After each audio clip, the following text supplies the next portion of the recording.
রাইয়ের ছোট্ট সংসারে নতুন অতিথির কথা আজও জানে না রাইয়ের গোটা পরিবার। হ্যাঁ বন্ধুরা, ভিডিওতে লাইক দিয়ে দেখতে থাকুন। যে মুহূর্তে কিনা রায় নিজে মেয়েকে সান্ত্বনা দিয়ে বলতে থাকে যে দেখো বিল্লি, এখন যদি তুমি এরকম করে ভ্যাঁ ভ্যাঁ করে চোখের জল ফেলো, তারপরে কিন্তু তোমাকে বাড়ি ফিরিয়ে নিয়ে যাওয়া মাত্র তোমার ভাইও তোমাকে দেখে কাঁদবে। তুমি তো খুব ভালো করে জানো যে ও তোমাকে দেখেই সব কিছু ও শেখে, এবং ও তোমার চোখের জল দেখা মানে কিন্তু ও কিন্তু প্রশ্ন করে আমাকে পাগল করে ফেলবে। সেটা নিশ্চয়ই তুমি চাও না। তাই ওর জন্য হলো দোহাই তোমার, তুমি প্লিজ একটু শান্ত হয়ে যাও। আমি তোমাকে বলছি যে ওরা এমনিতেই সব কিছু ভুলে যাবে, এবং এর পরবর্তী থেকে ওরা কোনো মতে তোমাকে টিজ করবে না, আমি তোমাকে অ্যাসিওর করছি। এবং আমি পরবর্তীতে তোমার ক্লাস টিচারের সঙ্গে গিয়ে কথা বলবো। ঠিক সেই মুহূর্তে যখন রাই অবশেষে বাড়ি ফিরে আসে, এবং রাই যখন ওর ছেলেকে দেখে চমকে ওঠে এবং বলতে থাকে যে আজ হয়তো বা আমার পরিবার আমার ছেলেকে এবং আমার মেয়েকে, আমার এই ছোটো সংসারটাকে দেখে অনেক বেশি খুশি হতো, কিন্তু তার সত্ত্বেও মা পারলে আমাকে ক্ষমা করে দিও। তোমাদের কাছ থেকে নিজেকে অনেকটা দূরে রেখেছি, নিজেকে আড়াল করে রেখেছি, তাতে অন্তত কিছুটা হলেও তোমাদেরকে আমি শান্তি দিতে পেরেছি, এবং নিজেও কিছুটা হলেও শান্তিতেই আছি। কারণ আমি খুব ভালো করে জানি যে আমার ছেলে মেয়েদের জন্য হলেও আমাকে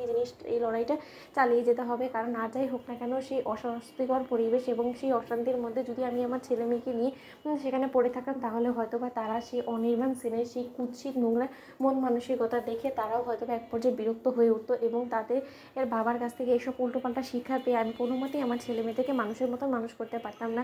আমি যে সময় মেন্টাল অ্যাসাইলাম থেকে বেরিয়েছিলাম তখন আমি অন্তঃসত্ত্বা ছিলাম, কিন্তু এই সত্যটা জানা সত্ত্বেও অনির্বাণ আমি এরকম একটা সত্যতা তোমাকে কোনো মতেই জানাইনি। কারণ আমি কোনো মতেই চাই না যে তোমার মতন একটা ঘৃণ্য মানের ব্যক্তির ছায়া অবধি আমার সন্তানের উপরে পড়ুক। ঠিক সেই মুহূর্তে রাইয়ের ছেলে যখন রাইয়ের কাছে এসে বলে থাকে যে ও মা, তুমি বাইরে থেকে এলে, আমার জন্য কিছু নিয়ে এলে না। ঠিক সেই মুহূর্তে রাইয়ের মেয়ে যখন বড় বোনের কর্তব্য পালন করে বলতে থাকে যে এই মেয়ে, ঠিক সেই মুহূর্তে রাই বলতে থাকে যে আচ্ছা, আমি তো এতটাও তোমাকে টাকা দিই না, তাহলে বিল্লি তুমি কোথা থেকে এই টাকা দিয়ে চকলেট কিনে আনলে বলো তো। ঠিক সেই মুহূর্তে বিল্লি বলতে থাকে যে বাড়ি আমাদের আজকে ক্লাসে একজনের বার্থডে ছিল, এবং তাতেই সকলকে কেক এবং চকলেট ডিস্ট্রিবিউট করা হয়েছে, আর সেটা কি আমি আমার ভাইয়ের জন্য তুলে রেখেছি। ঠিক সেই মুহূর্তে রাই বলতে থাকে যে এটাই তো চেয়েছিলাম, নিঃস্বার্থ ভালোবাসা ভাই বোনের মধ্যে, সেটাই বরঞ্চ থাকুক। আমি চাই না যে ওদের এই ভালোবাসার মধ্যে কেউ কোনো রকম কোনো ভাটা ফেলুক বা কারো কোনো বদনজর লাগুক। তার জন্য যদি আমাকে এই গোটা পৃথিবীর সঙ্গে লড়াই করতে হয় তাও আমি করবো, কিন্তু তার সত্ত্বেও তোদেরকে আমি সব ধরনের বদনজর থেকে আমি আড়ালে রাখবো। কারণ আমি কোনো মতেই চাই না যে অনির্বাণ সেন নামক এই ব্যক্তি কোনোদিনও জানতে পারুক যে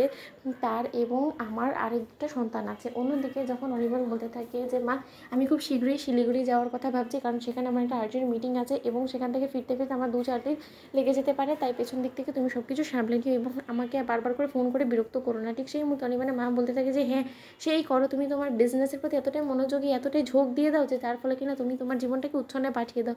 সেখানে গিয়ে অন্তত নিজের মনটাকে একটু শান্ত করে এখানে এসে অন্তত নিজের বিয়ের কথা ভেবো নি। তো বন্ধুরা, লাইক এবং শেয়ার করে সাবস্ক্রাইব করতে ভুলো না।